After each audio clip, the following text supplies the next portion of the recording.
Bismillahirrahmanirrahim. Assalamualaikum warahmatullahi wabarakatuh.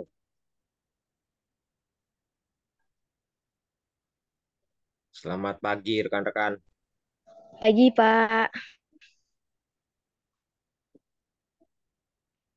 Maaf ini terlambat 5 menit.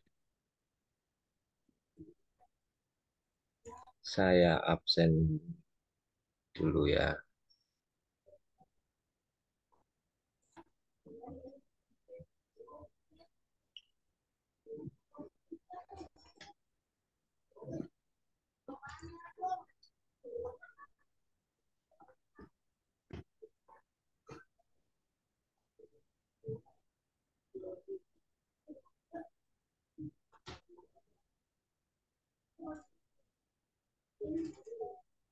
Hmm,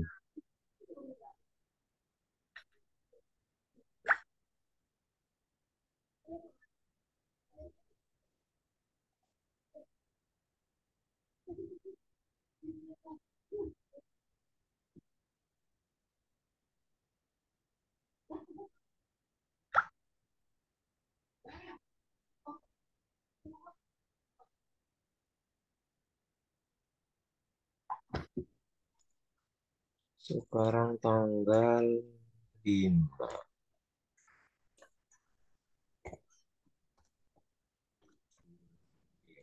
bulan.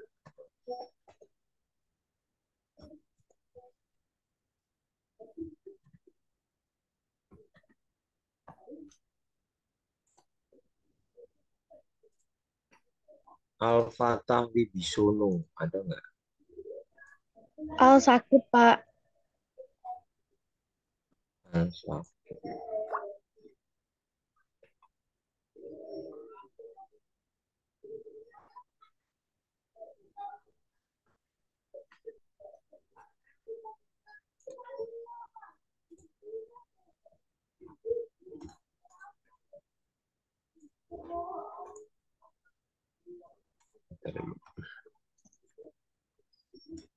Alisa. Saya. Udah ya. Manda. Hadir, Pak. Marcel. Hadir, Pak. Aulia Fitri. Hadir, Pak. Delia. Nggak ada. Fanya. Oke. Jalu. Hadir, Pak. Lukman. Lukman.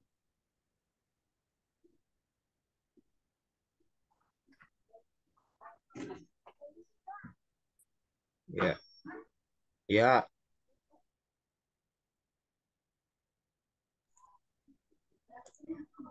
Lukman Nur Lazuardi. Maul. Di Zoom ada Pak untuk Lukman. Hadir Pak. Hikmal.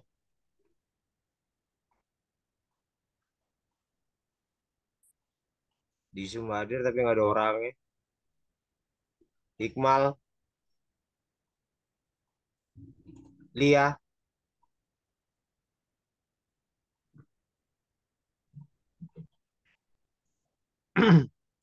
Lia ada nggak nih?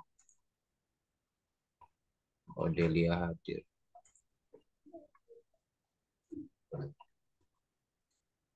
Lia nggak ada. Syahlah.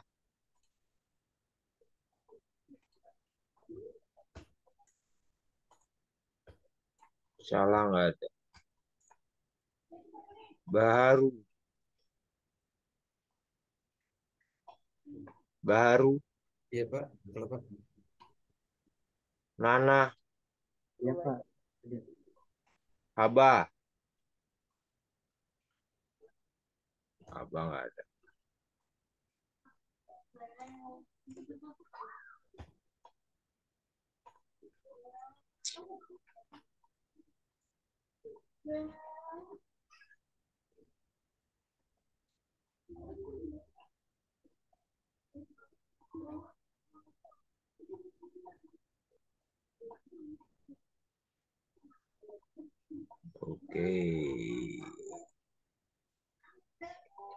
Terakhir kemarin kita bahas apa ya? Ada yang pernah ingat? Ada yang ingat? Konflik, Pak. Tentang apa itu konflik? Konflik yang timbul di organisasi atau perusahaan, Pak. Kayak faktor-faktornya dan penyebab-penyebabnya seperti itu, Pak. Mantap.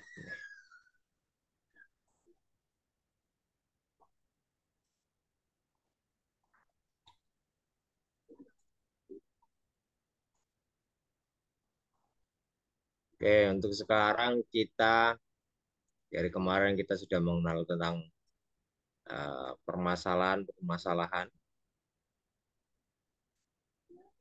Mic-nya kenapa, Mas Iqmal?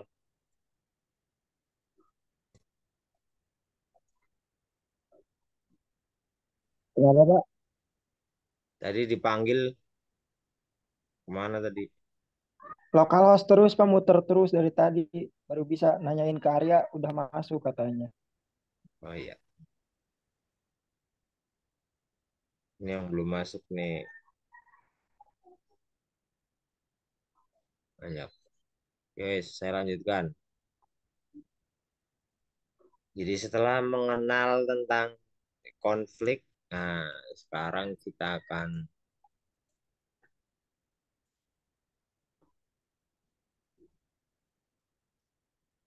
bahas.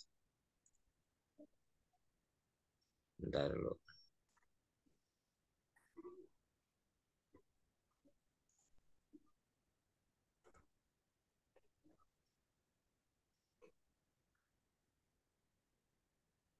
Mana nih?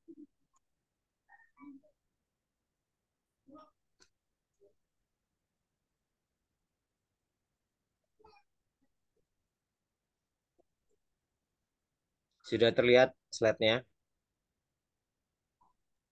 Belum, Pak. Masih muter. Nah, sudah terlihat, Pak. Oke.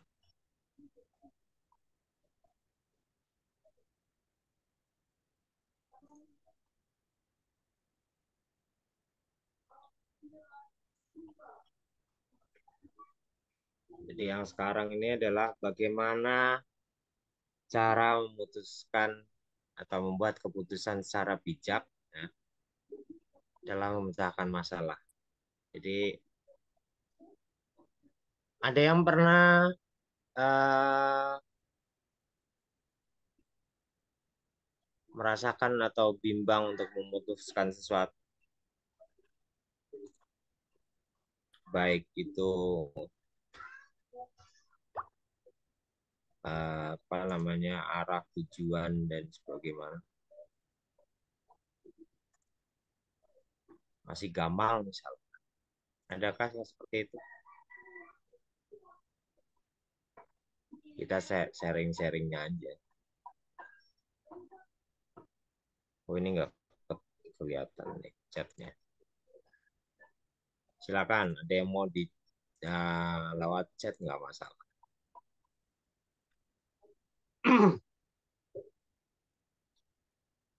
Apa sih? Ada yang pernah memutuskan sesuatu sebelum kita masuk ke materi? Atau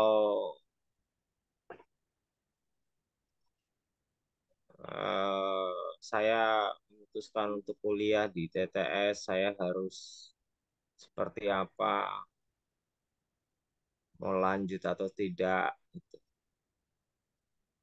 Atau misalkan memutuskan pacar dengan bijak, atau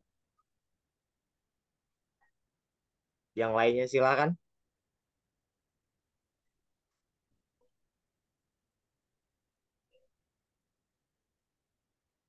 Hal apa saja sih yang membuat eh,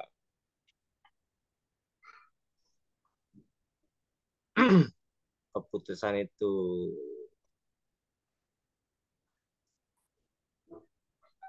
apa namanya baik ya dari segi atau kalau ada istilah itu namanya win-win solution.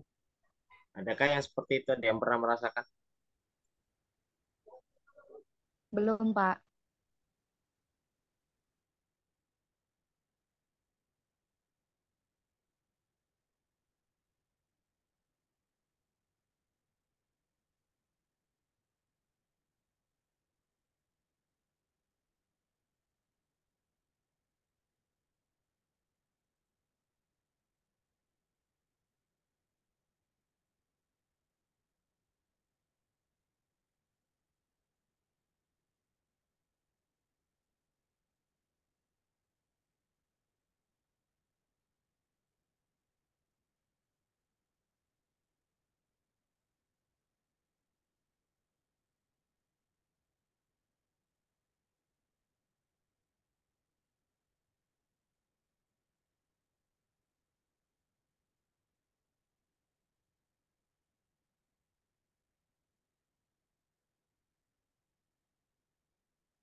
Sorry, sorry, malah saya Adakah yang pernah merasakan kalau kata bahasa Indonesia, bahasa Jawanya itu hmm, ngajuk.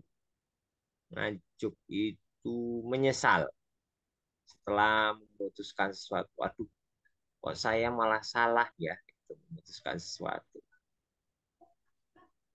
Aduh, kok saya harusnya masuk informatika ya, bukan bukannya masuk ke sistem informasi. Adakah yang seperti itu? Atau pernah merasakan ya kegagalan pasti ya. Cuman kalau untuk sesuatu yang pastilah ya, teman-teman pernah merasakan kita memutuskan sesuatu hal yang dan akhirnya menjadikan adanya rasa kecewa. Nah, ada beberapa hal apabila teman-teman eh, memutuskan keputusan secara bijak gitu ya. Jadi keputusan ini juga kalau di dalam perusahaan itu tidak semua keputusan atau kebijakan yang diambil, ya, kebijakan yang diambil di dalam organisasi ini itu bisa menguntungkan untuk kita atau malah bisa sebaliknya merugikan diri kita. Nah, seorang pemimpin itu harus bisa eh, tidak boleh untuk memihak ke siapapun, ya, agar ataupun misalkan kalau di perusahaan itu ada keputusan yang sangat pahit, ya. Misalkan benar-benar kita harus mem-PHK sekian ribu orang dengan alasan mempertahankan perusahaan. Ya, dilakukanlah dengan secara bijak gitu ya. Jangan sampai menimbulkan masalah baru. Itu sangat sulit. Gitu. Oke. Tadi dipanggil-panggil Putri. Ada lagi yang belum absen. Nih, terakhir nih.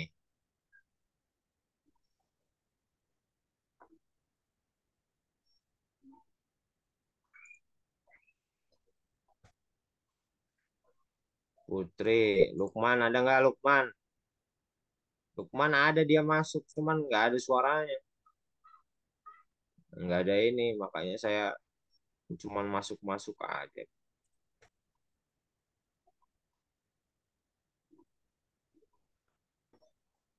Oke, saya lanjutkan.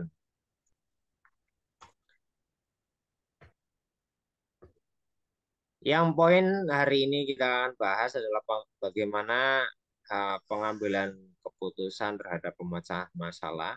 Terus nanti kita akan bagaimana kita akan mengetahui ya cara mengidentifikasi masalah. Nah, terus selanjutnya ada slide berikutnya. Ini kalau tidak salah cuma 8 slide. Ada pembuatan alternatif, evaluasi, terus pemilihan alternatif, terakhir kesimpulan. Nah, pengambilan keputusan terhadap pemecahan masalah ini ada beberapa tahap ya. Yang pertama adalah eh, ini sangat penting sekali ya untuk menentukan solusi yang mau diambil. Nah, prosesnya itu ada beberapa tahap. Yang pertama adalah kita harus mengidentifikasi masalah.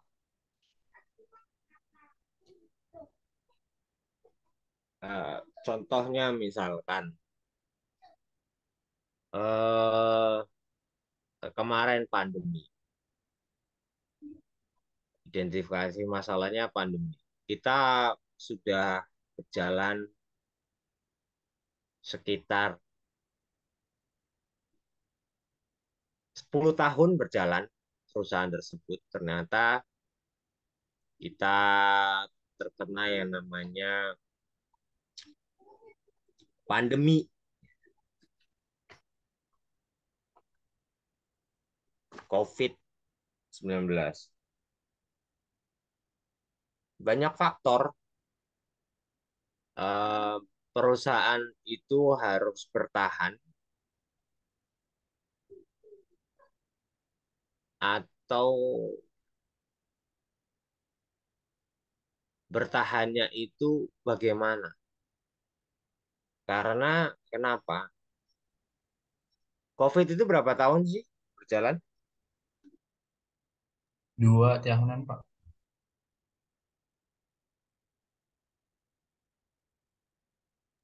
2 tahun ya. 2 apa 3 tahun? Tahun ketiganya pemulihan.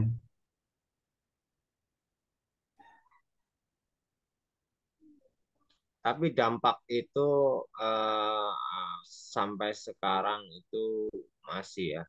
Tapi untuk dari segi perusahaan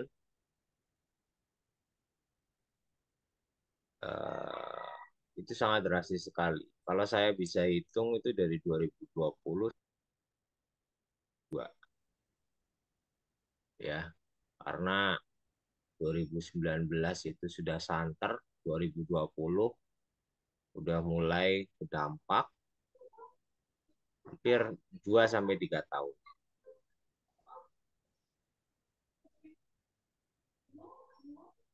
Pernah melihat sekarang mall-mall itu sekarang tutup. Banyak yang di dalamnya itu banyak yang gulung tikar. Salah satunya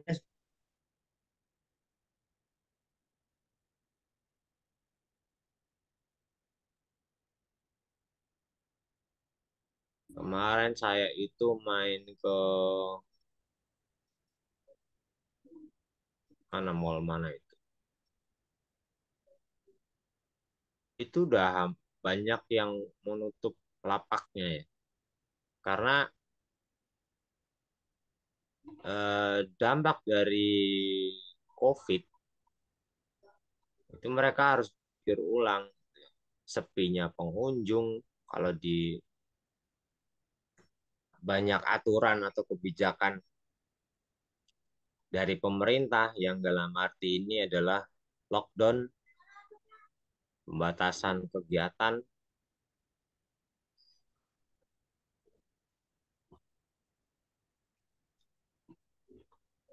terus harusnya ada kita harus mengikuti eh, apa namanya tentang budaya yang sekarang pakai masker harus di apa dulu itu zamannya swab itu benar-benar kita harus tahu dulu, waduh ini karena kenapa perusahaan itu butuh operasional yang tiap bulan itu kita harus menggaji pegawai.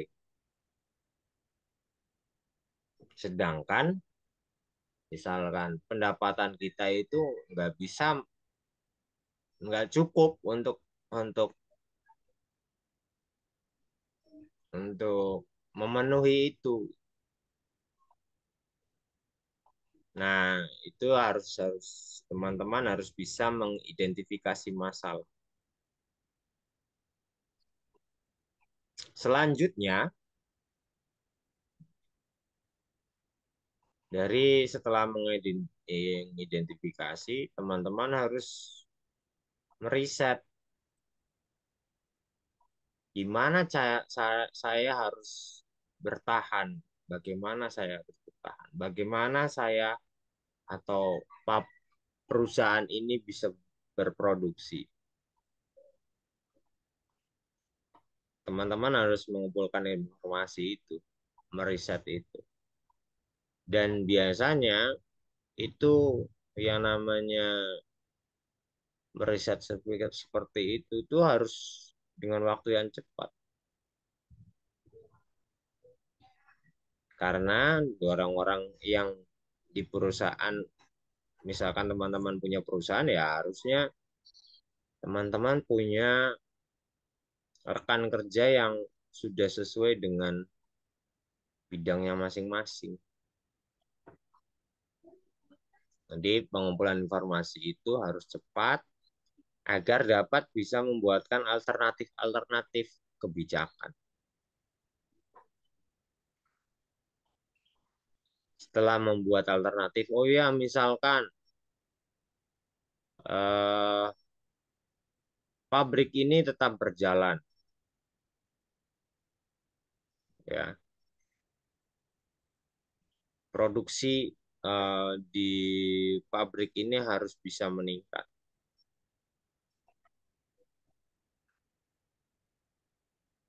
Terus orang-orang yang tidak produktif atau yang kita sebut calon-calon untuk di PHK itu harus bisa bisa memperhatikan itu karena yang namanya kalau udah PHK itu kan kita harus ngasih pasangan. Kita harus cari alternatif-alternatif. Apakah dia pantas untuk kita keluarkan atau tidak. Dilihat dari track record, kinerja, penilaian-penilaian kinerja, evaluasi dan sebagainya itu harus dipikirkan sekali. Setelah menetapkan suatu keputusan ya atau alternatif dan sebelum itu apa namanya banyak tadi ada clustering orang-orang yang ini dilihat dari kinerja terus dievaluasi dulu sebelum untuk memutuskan mana alternatif atau aspek mana yang kita bisa tentukan. Setelah dievaluasi, kita bicarakan dengan semua pimpinan-pimpinan. Nah, itulah akan menjadikan suatu pemilihan keputusan yang atau alternatif yang terbaik.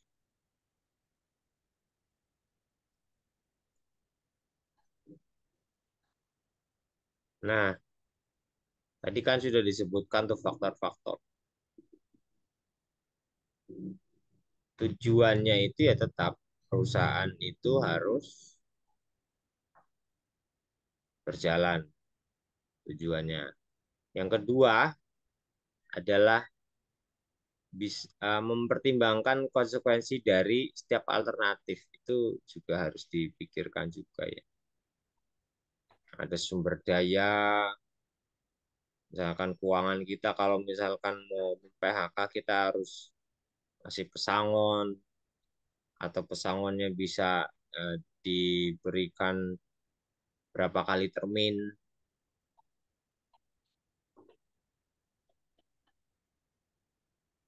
Yang terakhir adalah mempertimbangkan kekuatan dari organisasi atau perusahaan kita.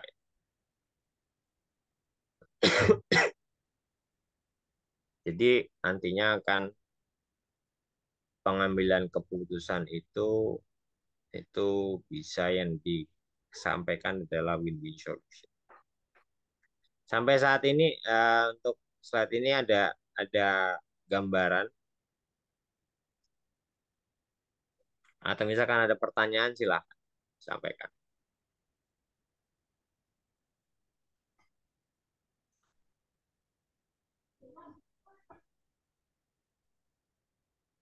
Ini yang punya perusahaan Haba nih. Haba punya berapa anak buah Haba?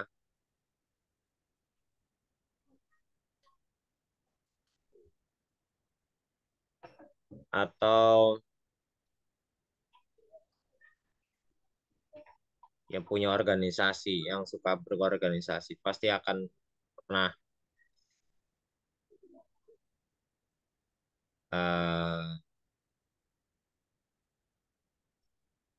merasakan ini.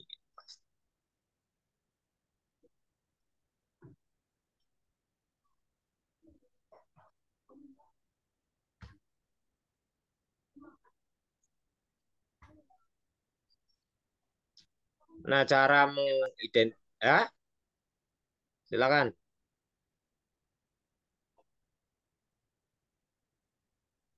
Siapa tadi yang mau bicara?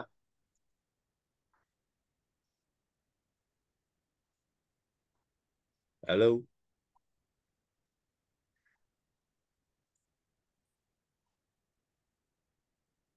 raise hand ya kalau mau ini ya, kalau mau menyampaikan. Nah, tahap pertama itu adalah identifikasi masalah. Kita harus perhatikan sekali ya masalah yang dihadapin dan harus spesifik karena semua itu harus diukur.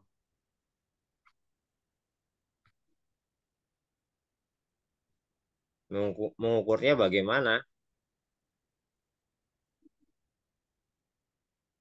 Mengukurnya dengan melihat dari faktor eksternal kah, gitu ya. Bisa jadi dari internal kita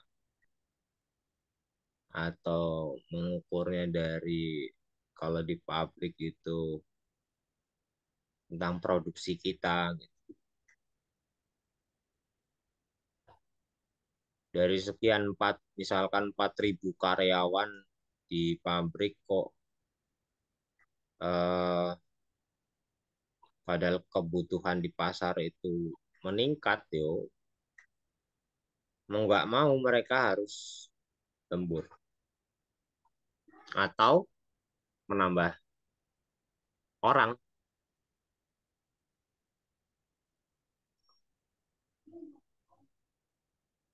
Kalau kemarin pandemi bisa jadi kebutuhannya atau misalkan dari pasar itu berkurang,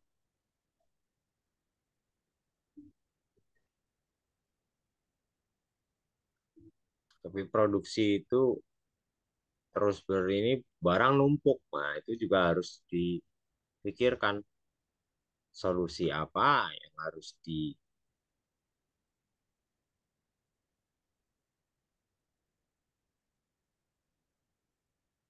dilakukan. Setelah ada identifikasi ya, kita tadi melakukan informasi ya, pengumpulan informasi untuk istilahnya mendapatkan data atau fakta dan harus relevan. dengan masalah yang dihadapi. Itu juga cara pengumpulan informasi itu juga bisa kita observasi, kita langsung turun ke lapangan, kita bisa cari informasi itu dari wawancara, atau kita bisa mendapatkan dari studi literatur. Misalkan kita bertanya kepada orang yang lebih ahli, kita mencari seorang pakar untuk bisa mendapatkan informasi agar keputusan kita juga akan lebih baik.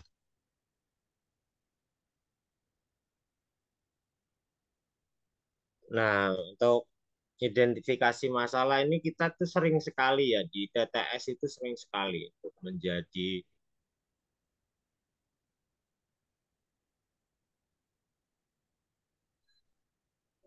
uh, memberikan suatu informasi. Ada beberapa dosen kita, uh,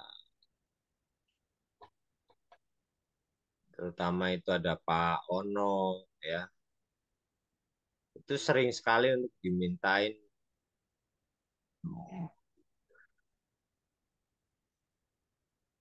diminta untuk memberikan pandangan.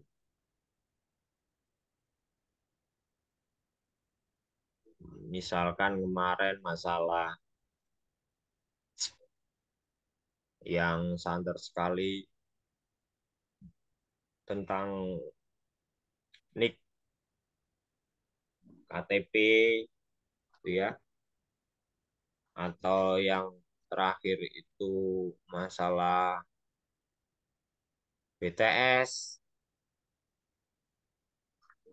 itu sering sekali ya pimpinan-pimpinan kita itu diminta untuk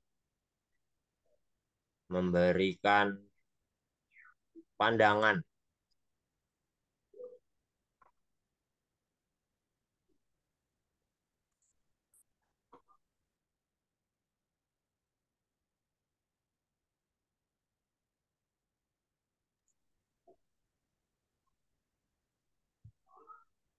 Dan itu juga sangat berhasil ya. Banyak sekali yang itu kalau untuk menjadi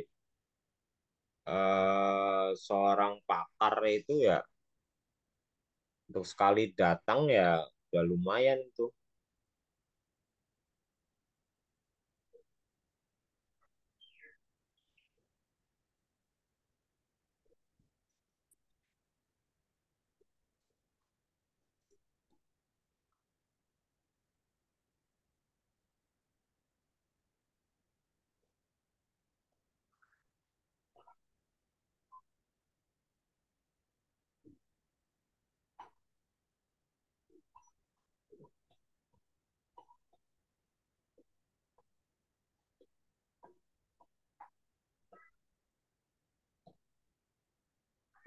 Oke,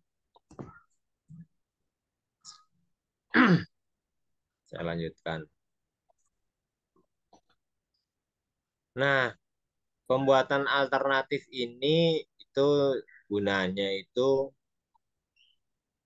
untuk yang namanya plan A, plan B, plan C.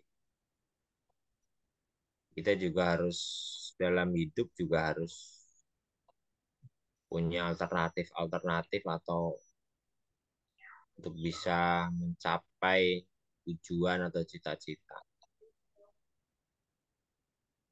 Alternatif ini ya yang tadi saya sampaikan ya yang harus relevan ya dengan mempertimbangkan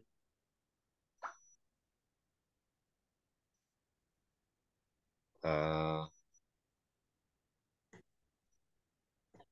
sumber daya atau kekuatan dari kita. Ah, ini kita juga bisa pakai analisis SWOT. Tujuannya ya kita bisa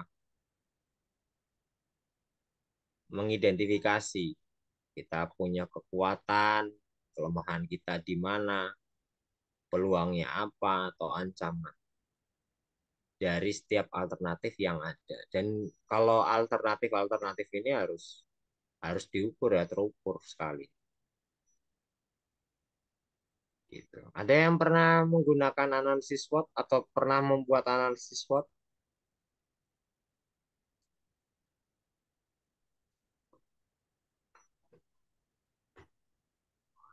Sebentar, saya mau contohkan.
Nah, ini ada nih.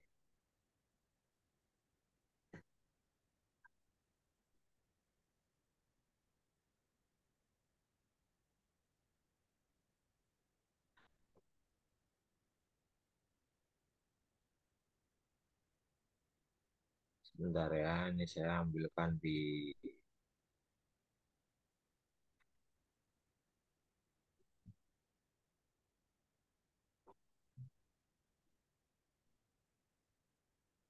bagaimana cara menganalisis SWOT.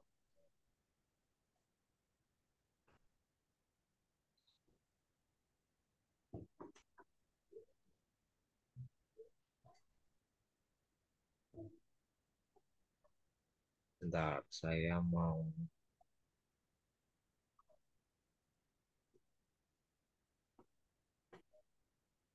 capture dulu.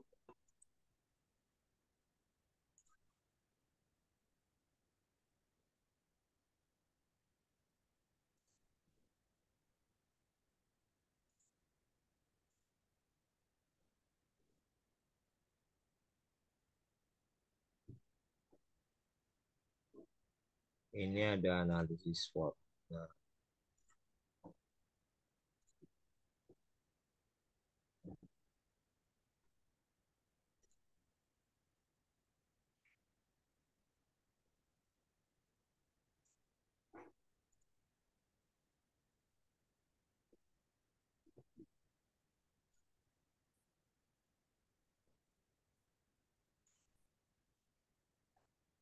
saya share screen analisis SWOT. Nah,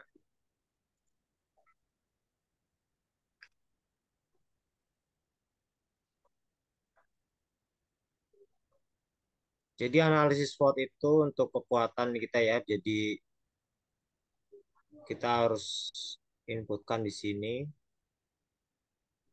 apa kekuatan atau kelebihan yang dimiliki. Jadi SWOT itu seperti ini ya tabelnya. Kekuatan, kekurangan atau kelemahan ini sejajar. Terus ini peluang. Di bawahnya ada peluang adalah dan ini adalah ancaman. Jadi kita harus bisa mencantumkan di sini. Kita tuliskan dulu nih daftar kekuatannya kita, ya. Nah, dengan kaitannya kalau yang di kolom ini, kekuatannya kita dilihat nanti kalau yang di sini ini disebutkan adalah peluang apa yang menjadi eh, unggulan kita gitu ya. Nah, kita bisa langsung contohkan di sebentar. Saya mau buka satu lagi. Ini di perusahaan.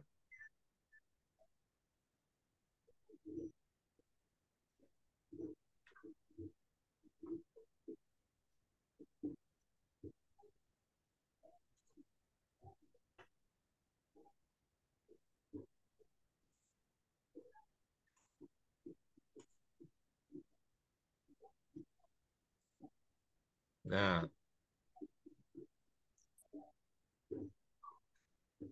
ini kalau di usaha ini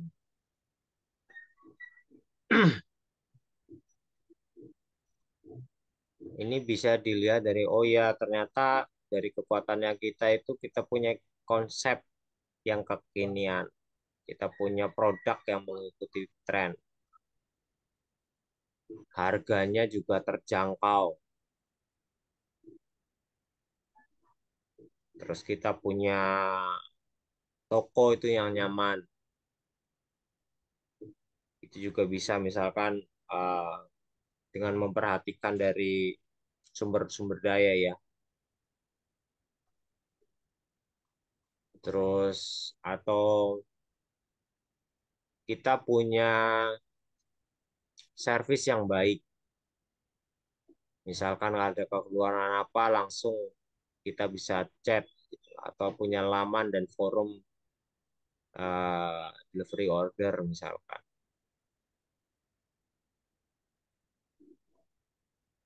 Kelemahannya apa? Ternyata ada banyak hal yang harus dikerjakan. Riset pasar belum diperbaharui. Ada masalah modal dan sebagainya. Nah, ini juga kita harus bikin seperti ini.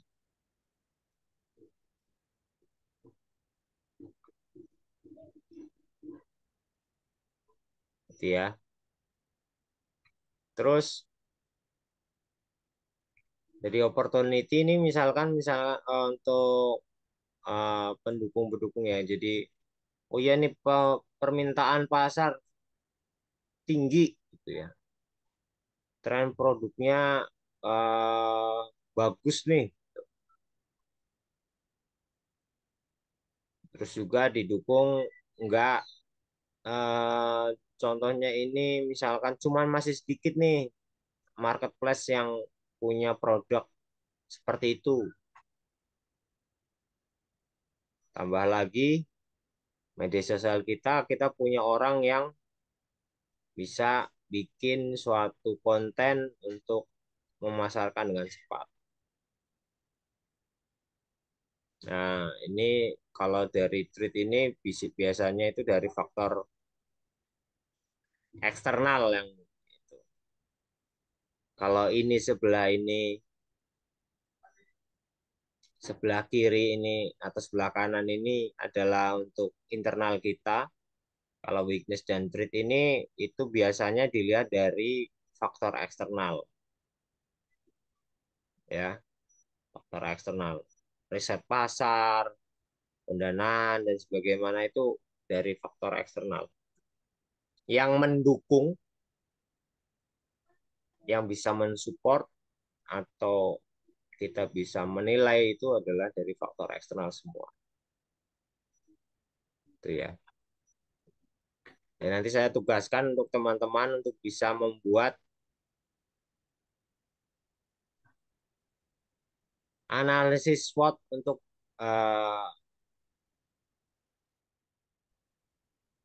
teman-teman sendiri. Nah, teman-teman bisa menilai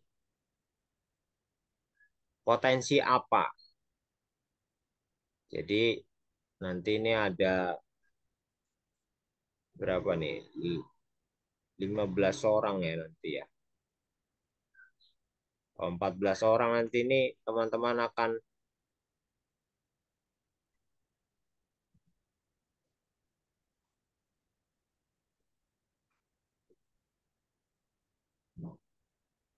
akan membuat analisis SWOT.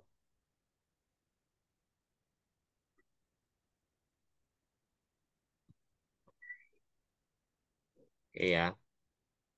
Sampai di sini ada yang mau disampaikan tentang analisis SWOT. Jadi nanti teman-teman saya tugaskan untuk bisa menganalisis diri pribadi. Nah, seperti apa?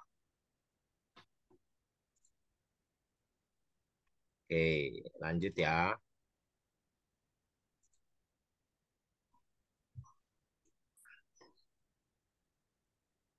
Tadi mana ini?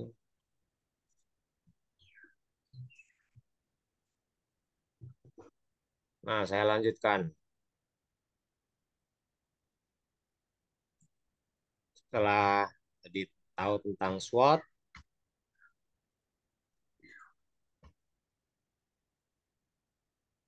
terus kita harus tahu tentang mengevaluasi. Banyak pakai metode-metode. eh, Kalau saya pernah pakai namanya eh, Eagle. Itu lumayan itu pakai metode itu.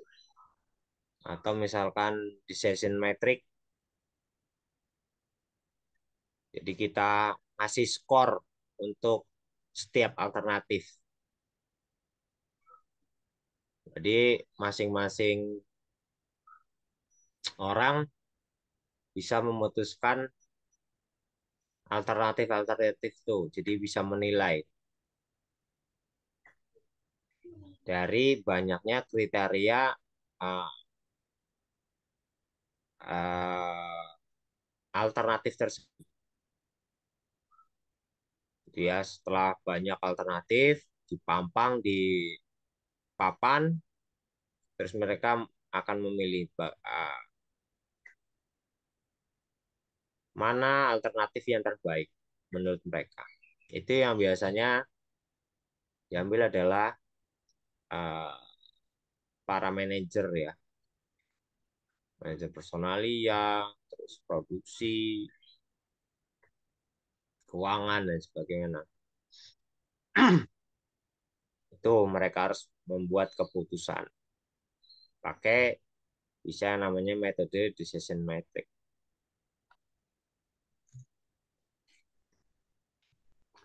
Oke. Setelah hasil itu sudah ada, alternatif itu sudah ditentukan, dan pastinya itu yang terbaik. Nah, faktor-faktor lain yang harus dipertimbangkan itu adalah biaya. Biaya itu dalam arti bagaimana eh, adakah misalkan kalau kita membuat suatu terobosan, oh ya nih kita harus melakukan eh, iklan, misalkan iklan dibikin di sosial media misal tentang contohnya kalau kemarin itu yang lagi santer itu obat batuk misal. Atau obat batuk kemarin itu ada masalah yang anak hampir berapa itu meninggal. Nah, dampaknya itu dari produsen-produsen obat batuk yang serupa, gitu ya. Mereka harus mengembalikan kepercayaan dari pasar. Caranya bagaimana? Oh ya, melakukan iklan, cari endorse, biayanya berapa waktu untuk bisa mengiklan, resikonya apakah dengan endorse tersebut itu bisa meningkatkan atau tidak, atau misalkan setelah kita eh, me- apa namanya setelah kita endorse, jangan-jangan yang di endorse ini nggak punya banyak follower, gitu ya. Makanya ada beberapa artis yang untuk bisa di-endorse untuk meningkatkan tingkat kepercayaan dari masyarakat. Ya.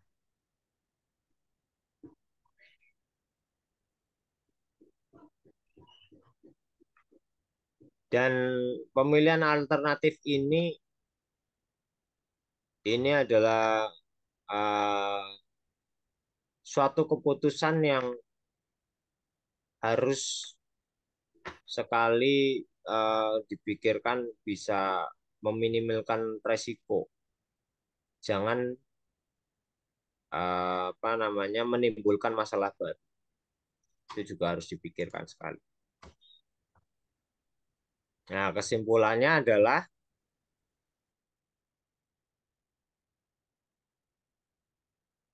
sukses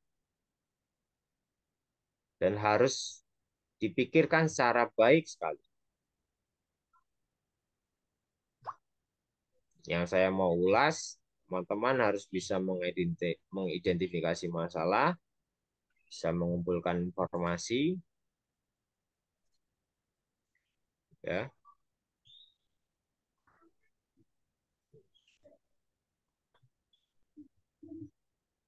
Terus alternatif apa gitu.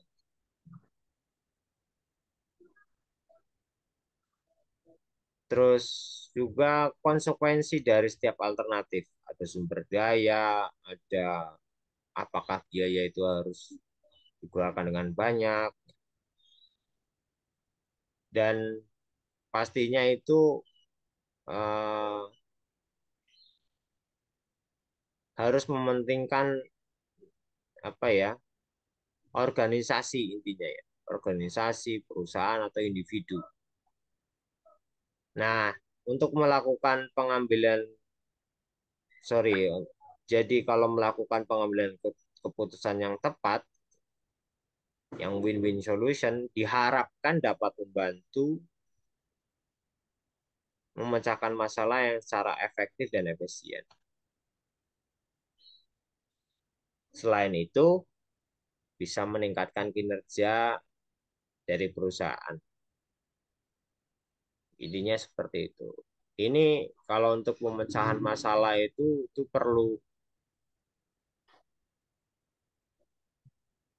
nggak cuman sekali ya, cuman sekali dua kali. Itu perlu butuh banyak belajar.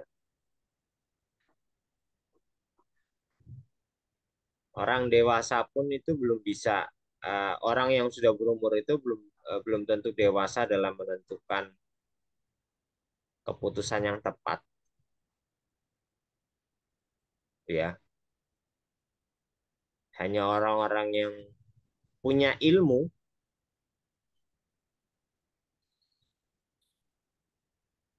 yang punya ilmu, yang tahu tentang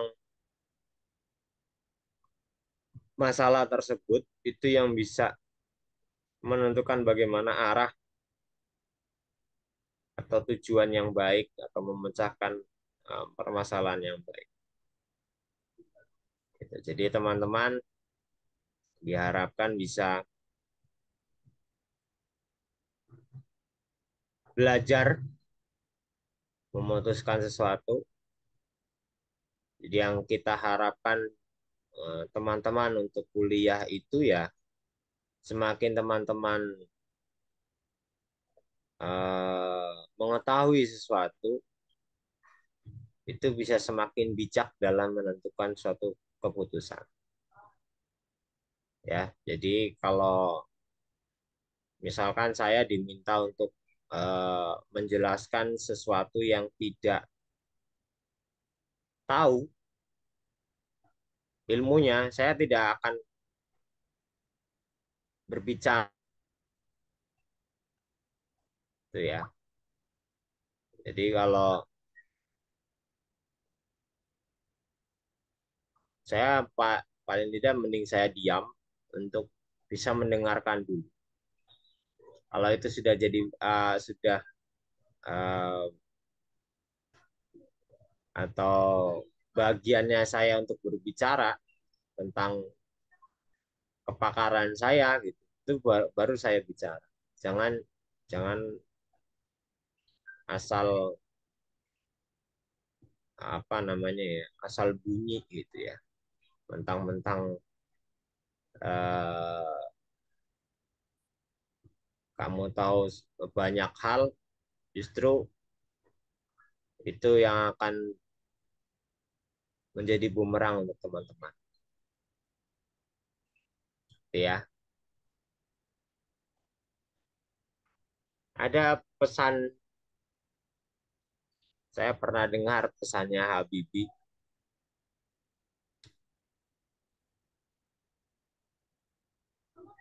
Ini kaitannya juga dalam pemecahan masalah. Daripada kita berdebat dengan orang bodoh, sorry dalam arti orang yang nggak ngerti ilmunya, itu kita ikutan bodoh. Ngapain kita nimbrung atau berdebat dengan orang bodoh? Lebih baik kita berdebat dengan seorang banyak profesor, dengan berdebat masalah dengan adanya berdebat itu pakai data, ya, cuma asal bunyi, yang bisa mematahkan pendapat profesor tersebut. Itu akan lebih baik. Itu kata Pak Habibie. Jadi seperti itu. Oke, tidak ada pertanyaan nih ya. Jadi nanti teman-teman akan membuat itu analisis SWOT. Ini kok jadi berkurang nih? Siapa yang keluar? Oh, abang nggak ada. Ini saya coret nih. Ada lagi yang keluar.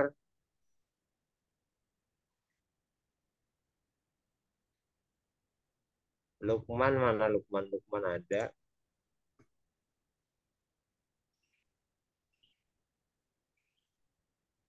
Syahla nggak ada ya. Oke.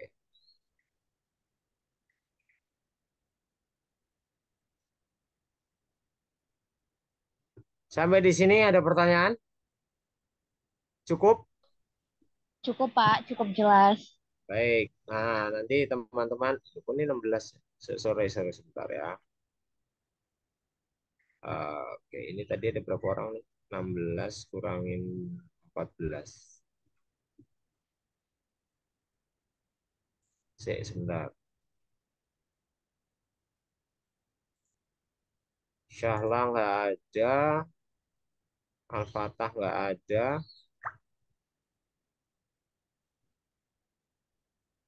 Harusnya 14. Syahla ada nggak Syahla tadi? Nggak Syahla, ada, Pak.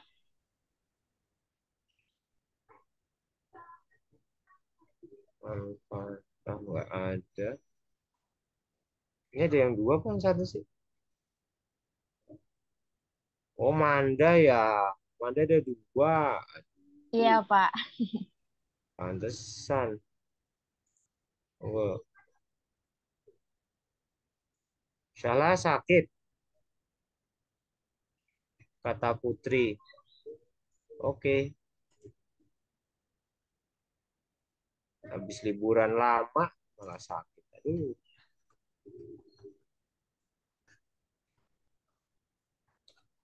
Oke, ada 14. Sorry, 16 kurangin 3. 13. Oke ya. Oke, terima kasih untuk pertemuan kali ini. Nanti tugasnya jelas ya, teman-teman membuat suatu analisis SWOT untuk diri pribadinya teman-teman semuanya. Silakan nanti bisa dikirimkan via email. Tugas ini untuk pribadi, untuk tugas kelompok nanti kita bisa pikirkan bersama untuk sebelum UAS. Deadline-nya kapan? Ya sampai sebelum pertemuan berikutnya. Itu Fanya.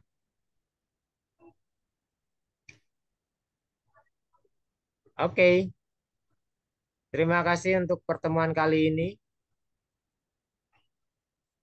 Eh, Sebentar, saya mau capture dulu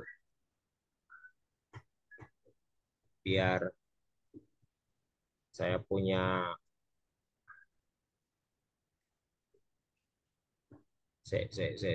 Saya mau capture dulu untuk. Silakan kalau mau open cam, saya mau capture nih. Kemarin diminta untuk bukti perkuliahan.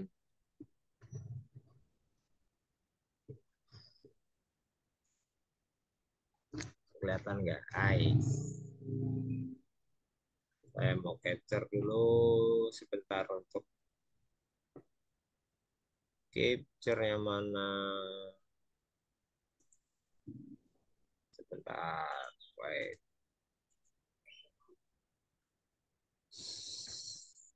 Alat.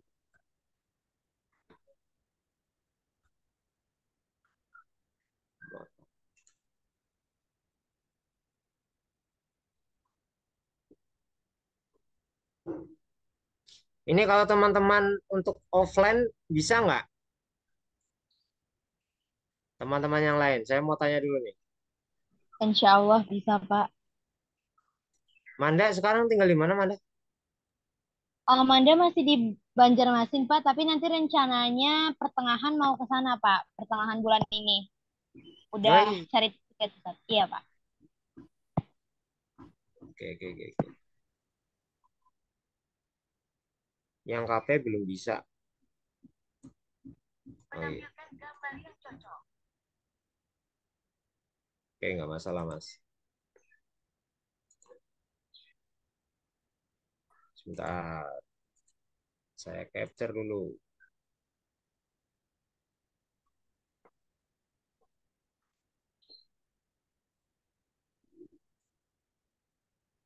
Oke.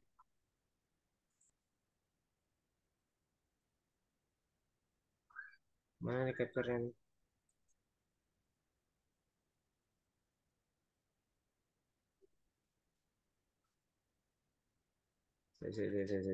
Mana capture-nya? Oke. Terima kasih untuk pertemuan kali ini. Sampai ketemu di lain kesempatan. Saya tutup untuk pertemuan kali ini. Assalamualaikum warahmatullahi wabarakatuh. Waalaikumsalam Waalaikumsalam warahmatullahi warahmatullahi wabarakatuh. wabarakatuh. Terima Terima kasih, kasih, Pak. Pak. Sama-sama.